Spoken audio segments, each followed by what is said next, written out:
अस्सलाम वालेकुम। आज मैं आपको बताने जा रहा हूँ कि अगर आप घर अपना डिज़ाइन करवा लेते हैं तो आप लाखों की बचत हासिल कर सकते हैं, बल्कि 25 लाख की बचत हासिल कर सकते हैं।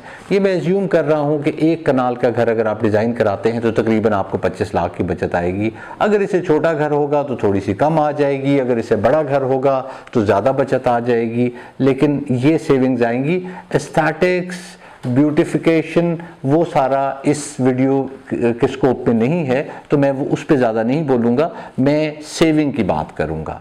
अब इससे पहले कि मैं आपको ये बताऊं कि किस तरह सेविंग आएगी, पहले एक चीज़ बता दूं कि ये सेविंग हासिल करने के लिए आपको कुछ चीज़ें करनी होंगी। वो चीज़ें क्या हैं, पहले वो आपको बता देता हूं। सबसे पहले आपको डिज़ाइन प्रोसेस में खुद इन्वॉल्व होना होगा। उसके बाद आपको एक रिलायबल और ट्रस्टवर्दी आर्किटेक्चरल टीम ढूंढनी होगी जिनसे आप काम करवा सकें, और उन्हें भी इस प्रोसेस में इन्वॉल्व होना होगा। ऐसे लोग ना हो जो टेम्पलेट्स देने के आदी हों। और आखिरी बात, जो आर्किटेक्ट आपको असाइन किया गया हो वो अपना काम खूब से जानता हो। जैसे कि मैंने बताया कि मैं एक कनाल के घर की बात कर रहा हूं, तो इसे थोड़ा ज़्यादा एलैबोरेट कर दूं कि मैं एक कनाल के डबल स्टोरी घर की बात कर रहा हूं। अगर आपका ट्रिपल स्टोरी घर है यानी बेसमेंट है तो इससे ज़्यादा सेविंग हो जाएगी, या 10 मरले का ट्रिपल स्टोरी या 4 स्टोरी घर है तो भी इससे ज़्यादा सेविंग हो सकती है। चलते हैं वो पॉइंट्स देखते हैं जिनसे आप ये सेविंग हासिल कर लेंगे। मैं फ्रंट एलिवेशन पे भी आऊँगा, मैं लेआउट प्लान पे भी आऊँगा, लेकिन थोड़ा बाद में। पहले मैं कुछ और पॉइंट्स डिस्कस करूँगा जिनसे आपको बहुत बड़ी सेविंग मिल जाती है, और वो पॉइंट्स नॉर्मली उन पे हम गौर ही नहीं कर रहे होते, उन पे आर्किटेक्ट्स भी गौर नहीं कर रहे होते, और उनसे आपको इतनी ह्यूज सेविंग मिलती है कि शायद लेआउट और एलिवेशन से उतनी सेविंग हमें ना मिल सके। डोर विंडो स्केड्यूल, जब आप आर्किटेक्ट के पास जाते हैं तो आपको इतना मोटा सेट मिलता है ड्राइंग्स का, उसमें बहुत सारी चीज़ें होती हैं, उनमें एक चीज़ डोर विंडो स्केड्यूल भी होती है, यानी डोर्स और विंडोज़ का स्केड्यूल। It's very simple.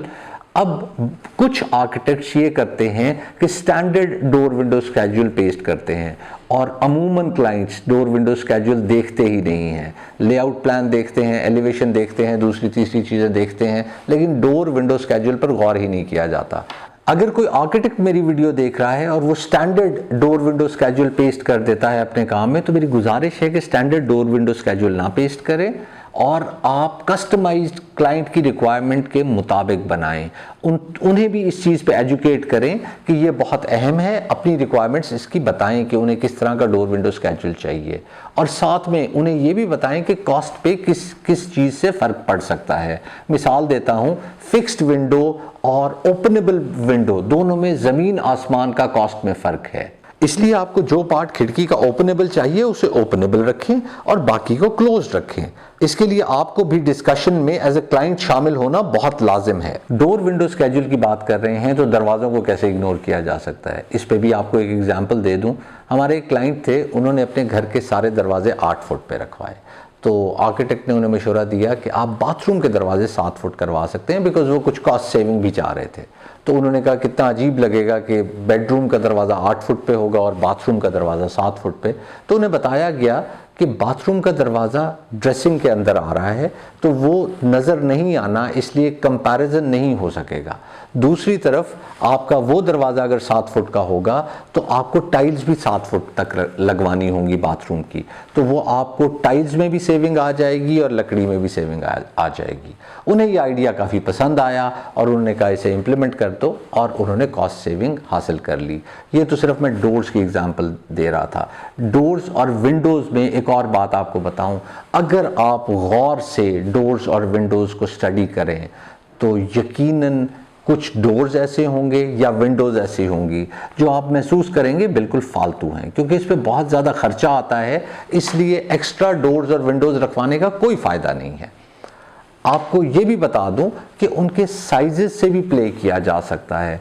थोड़ा थोड़ा साइज डिफरेंट करने से आपकी एक बहुत बड़ी सेविंग आ सकती है। डोर विंडो स्केड्यूल का खुलासा मैं ये बताऊंगा कि आपको ज़रूर पार्टिसिपेट करना चाहिए और आर्किटेक्ट को भी पार्टिसिपेट करवाना चाहिए आपको, और अगर आप ऐसा कर लेते हैं तो आप 5 से 6 लाख की सेविंग ले सकते हैं। अब ये मैं उस सूरत में बात कर रहा हूँ कि अगर आपकी चौकाठें लकड़ी की हैं, आपके दरवाजे लकड़ी के हैं, और आपकी विंडोज़, आजकल यूपीवीसी का काफ़ी फैशन आया हुआ है, अगर यूपीवीसी की विंडोज़ हैं तो आप इतनी सेविंग ले सकते हैं। ऑन एवरेज ये काम करके आप 5 लाख तक बचा सकते हैं। एक टिप आपसे शेयर कर लूं कि बहुत ज़्यादा फोर्स ना करें आर्किटेक्ट को कि यहाँ खिड़की रखो, इतनी बड़ी खिड़की रखो, यहाँ दरवाज़ा रखो। मेरे ख्याल में आर्किटेक्ट्स जानते हैं कि वेल वेंटिलेटेड हाउस क्या होता है, कितनी वेंटिलेशन की ज़रूरत है, कितनी लाइट की ज़रूरत है, एनर्जी सेविंग किससे मिल सकती है, ये सब वो जानते हैं और इनकॉर्पोरेट कर रहे होते हैं। जब हम उन्हें ज़्यादा फोर्स करते हैं तो फिर शायद वो ऑटोकैड ऑपरेटर की तरह काम करना शुरू कर देते हैं कि यहाँ खिड़की रखनी है, ठीक है मैं रख देता हूँ, यहाँ खिड़की रखनी है, मैं रख देता हूँ। तो आपको एनर्जी सेविंग भी नहीं मिल रही होती और साथ में आपको मेरे ख्याल में वेंटिलेशन भी उस तरह से नहीं मिल रही होती या ज़्यादा हीट आ रही होती है खिड़की से।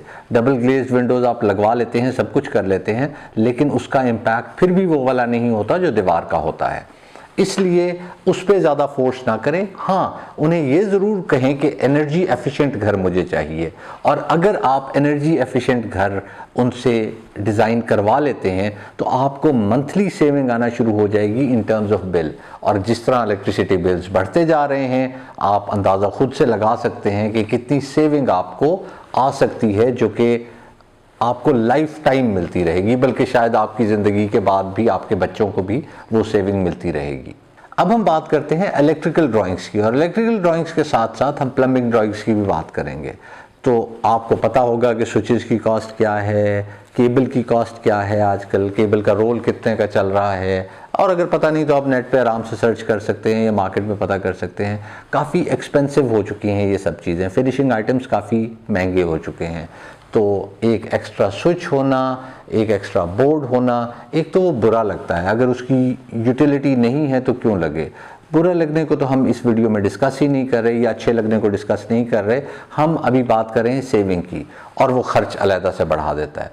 इसी तरह आपने देखा हुआ होगा, मुझे वो बहुत ही बुरा लगता है कि एक्स्ट्रा वायर डली हुई होती है और उसके ऊपर फिर हम टिक्की लगा देते हैं एक, और उसे बंद कर देते हैं। वो एक्स्ट्रा वायर होती है, उधर ना बल्ब लगा होता है ना कुछ होता है, और बाज़ दफ़ा तो एक एक दीवार पे 2-2, 3-3 इस तरह की टिक्कियाँ लगी हुई होती हैं जो हम वायर को छुपाने के लिए लगाते हैं, और उस पर पेंट भी करा दें, कुछ भी करा दें, वो अजीब लगता ही लगता है। इसी तरह बल्ब काफ़ी ज़्यादा लगा देना, एक साइड पे लगा देना, दूसरी तरफ कमरे में रोशनी कम है, ये सारे प्रॉब्लम्स हमें आते रहते हैं कि बल्ब ज़्यादा लगे होते हैं लेकिन रोशनी उतनी कमरे में नहीं हो रही होती, तो खर्च भी ज़्यादा हो गया होता है और यूटिलिटी भी कम होती है। प्लम्बिंग और इलेक्ट्रिकल के पाइप्स अगर रैंडमली डाल दिए जाएँ तो तकरीबन 1.5 गुना ज़्यादा डाल दिए जाते हैं। तो इस तरह आपका खर्च 30% कम हो सकता है अगर सही से प्लान करके डाले जाएं। अब प्लान आर्किटेक्ट को भी करना है, प्लान में आपको भी अपना पार्ट प्ले करना है। ऑफ कोर्स आपको ये नहीं बताना कि यहाँ से पाइप गुजार दो, यहाँ से पाइप गुजार दो, लेकिन आपने अपनी रिक्वायरमेंट देनी है कि आपको कहाँ वॉशिंग मशीन रखनी है, आपको कहाँ एसी लगाना है, आपको कहाँ कितना स्विच चाहिए, कितने बोर्ड्स चाहिए, ये सब चीज़ें आपने डिस्कस करनी है। इसी तरह प्लम्बिंग की भी आपको सारी डिटेल्स डिस्कस करनी है। अगर आप ये रिक्वायरमेंट्स अपने आर्किटेक्ट से शेयर करेंगे और वो इनकॉर्पोरेट कर लेगा, तो ना सिर्फ पाइप्स की सेविंग, स्विचेस की सेविंग, जो सारी बातें मैं आपको बता रहा हूँ वो सारी अगर सेविंग्स आप ले लेंगे तो कम से कम ये सेविंग 2 से 3 लाख की है। अगर मैं किचन और बाथरूम के इंटीरियर डिज़ाइन और लेआउट की बात करूँ तो आपको ये बताता चलूँ कि अगर सही से आपके किचन का इंटीरियर हो जाता है तो आपको किचन में इतनी सेविंग आ जाती है कि आपकी पूरी इंटीरियर डिज़ाइनिंग कॉस्ट उससे निकल जाती है। जी हाँ, ब्रांडेड किचन्स का आपको आइडिया है कितने महंगे महंगे मिल रहे हैं। तो अगर कोई अच्छा इंटीरियर डिज़ाइनर आपको एक अच्छा सा किचन डिज़ाइन करके दे देता है तो ये सारे का सारा खर्च आपका कम हो जाता है और आप खुद से किचन बनवा लेते हैं जिसकी कॉस्ट बहुत कम आ जाती है, मोस्ट प्रॉब्ली 1/3। इसी तरह शायद पहले भी मैंने एक वीडियो में जिक्र किया था, अगर आपको एक बाथरूम की टाइल्स जो आपने लगाई हैं वो पसंद नहीं आती और आपको तोड़वानी पड़ जाती हैं, तो आपकी सारी के सारे पैसे जितने आपने इंटीरियर डिज़ाइन ना करके बचाए थे वो ख़त्म हो गए और आपके वो पैसे लग गए। फॉल सीलिंग पसंद ना आना, मीडिया वॉल का पसंद ना आना, फ्लोर्स, डोर्स और इस तरह की बहुत सी चीज़ें जो आप सोच सकते हैं इसके अलावा हैं। किचन वाली बात को मैं थोड़ा एलैबोरेट कर देता हूँ। आपका ब्रांडेड किचन विदाउट अप्लायंसेस तकरीबन 15 से 20 लाख का आ रहा है। आपका किचन अगर सेम मटेरियल में बने, बाज़ दफ़ा वो मटेरियल मिल नहीं रहा होता, वो एक अलग बात है, तो हाफ कॉस्ट आ जाती है। तो हाफ कॉस्ट भी अगर हम सेविंग लगाएं तो वो 7.5-8 लाख बन जाती है। उसके अलावा बाकी जो सेविंग्स हैं वो मैं यहाँ इनकॉर्पोरेट नहीं कर रहा। अगर आप थोड़ा सा मटेरियल पे कॉम्प्रोमाइज़ कर लें तो उस सूरत में ये 1/3 पे जाता है। मैं हाफ इसलिए एज्यूम कर रहा हूँ कि आपने एग्जैक्टली वही मटेरियल्स लगा लिए और आपको वही मटेरियल्स मिल गए और आपने डिज़ाइन भी वैसा ही करा लिया। तो अगर आप इस तरह कर लेते हैं तो आपको सिर्फ किचन से सेविंग 7 से 8 लाख की आती है। हम एज्यूम करते हैं कि इंटीरियर डिज़ाइन करवाने से सारे घर की सेविंग आपको 7 से 8 लाख की आ गई। चलें जी, अब चलते हैं स्ट्रक्चरल ड्राइंग्स की तरफ। स्ट्रक्चरल ड्राइंग्स की अगर मैं बात करूं तो स्मार्ट डिज़ाइन एक अच्छी आर्किटेक्चरल टीम बनाएगी।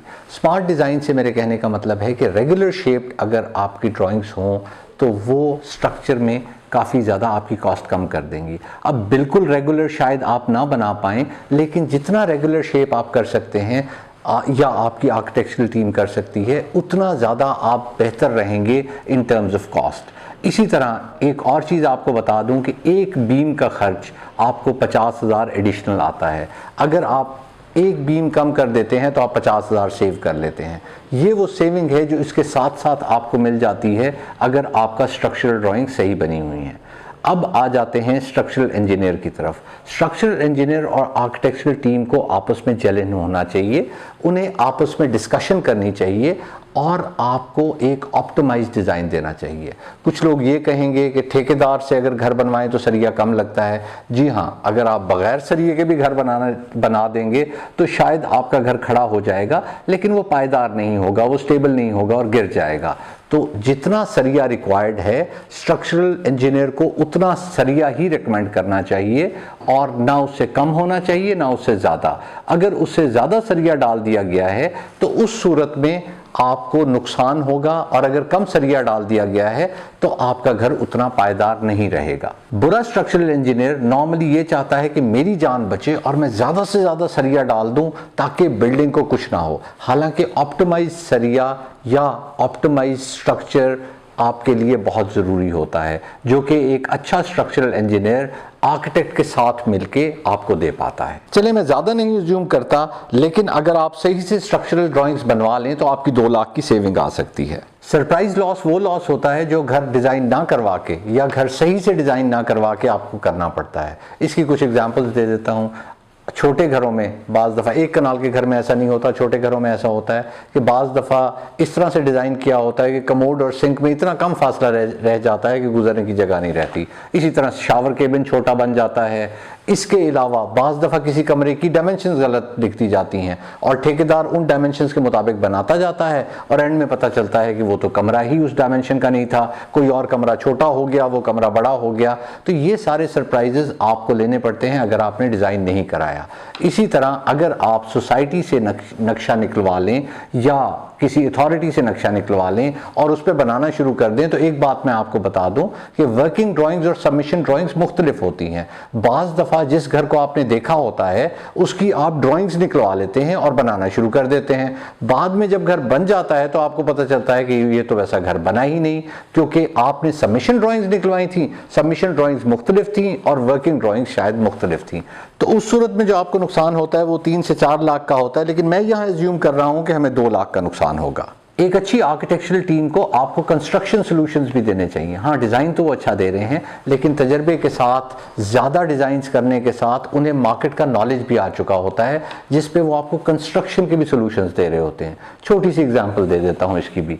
आपको 2 दरवाजे पसंद आए हैं, आप इंटीरियर डिज़ाइनर को या आर्किटेक्ट को ये कहते हैं कि ये दोनों डिज़ाइंस मुझे पसंद है और उनमें से कोई एक चूज़ कर लो। तो हो सकता है कि वो आपको बताए कि अगर ये दरवाज़ा आप चूज़ कर लेंगे तो आपका खर्च इतना गिर जाएगा। इस तरह की और भी बहुत सी एग्जांपल्स हैं जिसमें आप को कंस्ट्रक्शन सॉल्यूशंस एक अच्छी आर्किटेक्चरल टीम देके आपकी कॉस्ट ड्रास्टिकली नीचे ला सकती है। इस केस में मैं बहुत ज़्यादा नहीं ले रहा, जो सेविंग्स आपको एक अच्छा आर्किटेक्ट या एक अच्छा इंटीरियर डिज़ाइनर दे सकता है, लेकिन मैं एज्यूम कर रहा हूं कि आपको इस सूरत में 3 लाख तक बचत हो जाएगी। अगर आपको 2-3 आइडियाज़ ऐसे मिल गए तो सेविंग इससे ज़्यादा ही होगी डेफिनेटली। फ्रंट एलिवेशन भी आप बहुत अच्छा डिज़ाइन कर और करवा सकते हैं, यानी कि आपकी इनपुट भी हो और आर्किटेक्चरल टीम की भी, और सस्ता भी हो सकता है। एक अच्छा फ्रंट एलिवेशन आपको तकरीबन 1 लाख रुपए की सेविंग दे सकता है। अब मैं 2 बहुत अहम बातें आपसे करने जा रहा हूं। एक आर्किटेक्चरल टीम से इंटरैक्ट करें, उनके सवालों का जवाब दें, उन पे बहुत ज़्यादा टाइम पे प्रेशर मत डालें, उन्हें बताएं। वो आपका लाइफस्टाइल जानना चाहते हैं, वो ये जानना चाहते हैं कि आपको किस किस्म का घर चाहिए, आपका लिविंग स्टाइल क्या है, आपकी रिक्वायरमेंट्स क्या हैं। वो इसलिए आपसे सवाल पूछ रहे होते हैं। आप जितना ज़्यादा उन्हें बताएंगे वो उतना ज़्यादा आपके मुताबिक घर डिज़ाइन करेंगे, और इस तरह ये प्रोसेस बहुत इंटरैक्टिव होगा और इस इंटरैक्शन का आपको बहुत ज़्यादा फ़ायदा होगा। दूसरी बात यह है कि ये जो सब बातें आपको मैंने बताई, ये एक बजट में सेविंग है। कहीं 2 लाख, कहीं 3 लाख, कहीं 4 लाख, कहीं 6 लाख, ये सब बातें थी, और उसके बाद हमें टोटल कितनी सेविंग मिली ये सब पता चल रहा है। लेकिन इसके अलावा कुछ ऐसी प्राइसलेस चीज़ें हैं, जब आप आर्किटेक्चरल टीम से इंटरैक्ट करते हैं, उनसे बातचीत करते हैं, उनसे डिस्कशंस करते हैं, अपनी इनपुट देते हैं, तो कुछ ऐसी चीज़ें आपको मिलती हैं जो प्राइसलेस हैं।